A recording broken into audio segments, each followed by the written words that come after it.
안녕하세요.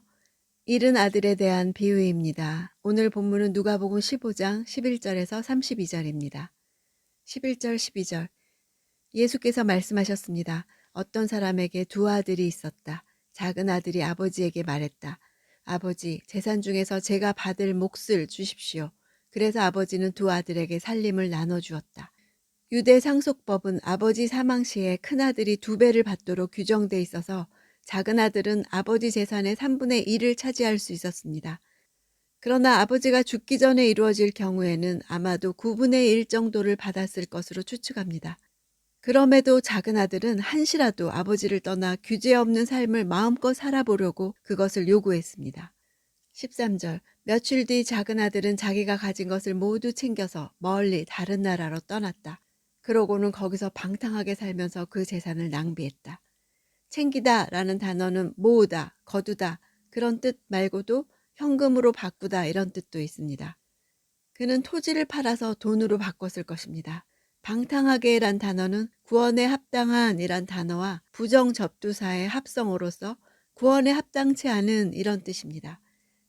작은 아들은 단순히 방탕한 것이 아니라 구원에 합당하지 않은 용도로 허비했음을 나타냅니다. 낭비하다란 단어는 원래 쭉정이를 곡식 알맹이로부터 분리시키기 위해서 공중으로 던지는 행위를 나타냅니다. 그의 삶은 쭉정이처럼 흩어져 버릴 허무한 삶이었던 것입니다. 14절. 그가 모든 것을 탕진했을 때 그 나라 전역에 심한 흉년이 들어 형편이 어려워지기 시작했다. 흉년 앞에 붙인 심한이란 단어는 힘있는, 강력한, 이렇게 주로 하나님의 능력을 가리킬 때 쓰는 형용사입니다. 일반적인 큰 흉년이라고 하지 않고 이 단어를 쓴 것은 이 흉년이 하나님의 능력과 관련된 것이라는 점을 보여줍니다. 15절. 그래서 그는 그 나라 사람에게 일자리를 얻었는데 그 사람은 그를 들판으로 내보내 돼지를 치게 했다. 당시 유대 민족은 팔레스틴에 약 50만 명 정도만 남아 있었고 400만 명 정도가 디아스포라였습니다. 그 나라가 어디인지는 알 수 없지만 돼지를 기르는 것으로 봐서 유대 밖 이방 땅인 것은 확실합니다. 17절. 그제야 제정신이 들어서 말했다. 내 아버지 집에는 양식이 풍부해서 일꾼들이 먹고도 남는데 나는 여기서 굶어 죽는구나. 제정신이 들었다. 이것을 직역하면 자신에게로 돌아왔다라는 뜻입니다. 참된 자아를 상실한 삶에서 자신에게로 돌아온 것은 아버지께로 돌아온 것을 의미합니다. 양식이 풍부하다는 표현은 직역하면 빵으로 둘러싸였다는 것입니다. 굶주리다는 단어는 흉년하고 같은 단어입니다. 그 나라에 임한 큰 흉년과 그의 굶주림이 연결된 것을 나타냅니다. 즉 흉년과 굶주림은 방탕한 삶에 대한 하나님의 징계임을 보여줍니다. 죽는구나로 번역된 단어는 잃어버린 양을 묘사할 때 쓰인 단어입니다. 멸망하다 이런 뜻입니다. 아버지를 떠난 아들은 길을 잃은 양처럼 구원이 필요하고 잃어버린 한 드라크마와 같은 신세가 되었습니다. 18절. 내가 일어나 아버지에게 돌아가 말해야겠다. 아버지, 제가 하늘과 아버지께 죄를 지었습니다. 하늘과 아버지께의 정확한 의미는 전치사에 잘 드러나 있습니다. 하늘 앞에는 적대적인 관계를 의미하는 전치사가 쓰여서 하늘을 대적하여 라는 뜻이고 아버지 앞에는 앞에서 라는 뜻으로 아버지 앞에서 라는 뜻입니다. 하늘은 하나님을 가리키는 완곡한 표현입니다.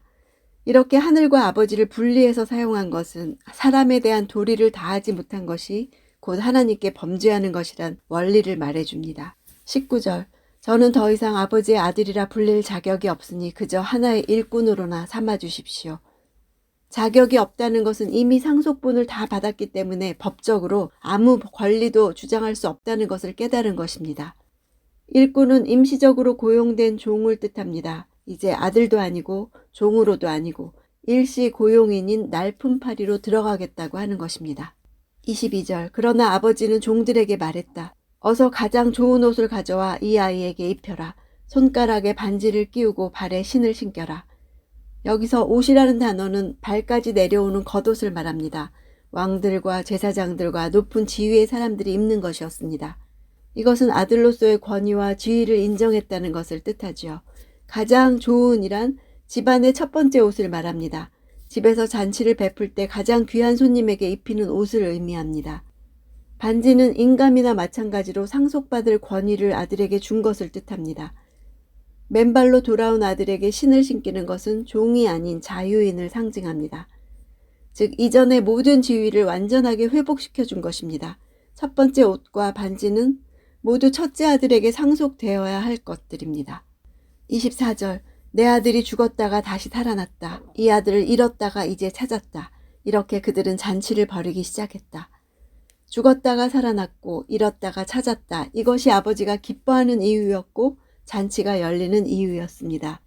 예수님이 세리와 죄인들과 잔치하는 것을 투덜대는 것은 이 기쁨을 이해하지 못하는 것입니다. 이해하지 못하는 사람은 죽음에서 살아났고 잃었다가 찾아진 경험을 해본 적이 없는 사람입니다. 아버지는 모두 이 기쁨에 참여하기를 원하십니다. 25절 26절 그런데 큰아들은 들에 나가 있었다. 그가 집 가까이에 이르렀을 때 음악과 춤추는 소리가 들렸다. 그래서 하인 하나를 불러 무슨 일인지 물어보았다. 물어보았다. 이 말은 미완료형으로 반복해서 물어봤다는 뜻입니다. 그가 반복해서 물은 것은 지금 집안에서 진행되는 상황이 이해가 되지 않았기 때문입니다. 아버지와 같이 살고 있었지만 아버지가 진정으로 원하는 것이 무엇인지에 대해 알지 못했습니다. 바리새인들은 하나님을 잘 알고 있다고 자부하는 사람들이었습니다. 그들은 율법을 소유했고 열정 또한 대단했습니다. 그러나 큰아들이 아버지의 마음을 알지 못하고 자신의 집에서 일어나는 일을 이해하지 못했듯이 바리새인들도 죄인들을 구원하기를 기뻐하시는 하나님의 뜻을 알지 못했고 그리스도의 오심으로 하나님 나라가 임한 것에도 무지했습니다. 28절 큰아들은 화가 나서 들어가려 하지 않았다. 그러자 아버지가 나와 그를 달랬다. 화가 났다는 단어는 열매 속에 있는 즙이 꽉 차오르는 상태, 점점 끓어오르다가 갑자기 넘치는 끓는 물을 뜻합니다. 과일의 즙이 일시에 만들어지지 않고 물이 갑자기 넘치지 않는 것 같이 큰아들의 분노도 그랬습니다. 일시적으로 격앙된 것이 아니라 이미 오래전부터 동생으로 인해 아버지와의 관계에서 쌓이고 쌓인 깊은 분노가 동생이 온 것으로 잔치까지 벌이는 사건을 기점으로 폭발한 것입니다. 이것은 세리들과 죄인들이 구원받는 것에 대한 바리새인들의 마음을 표현한 것입니다. 그들은 예수께서 죄인들을 영접하고 음식을 같이 먹는 하나님 나라 잔치에 대해 이해할 수 없었기 때문에 잔치 자리에 들어가기를 거부하는 큰아들처럼 완악한 태도를 취했던 것입니다.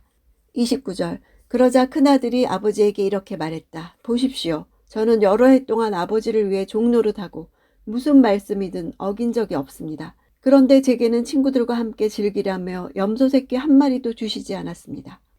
큰아들에게 아버지 집에 있는 것은 종으로서 아버지를 섬기는 일이었습니다. 큰아들의 자기 의의는 아버지를 종처럼 섬겼다는 것입니다.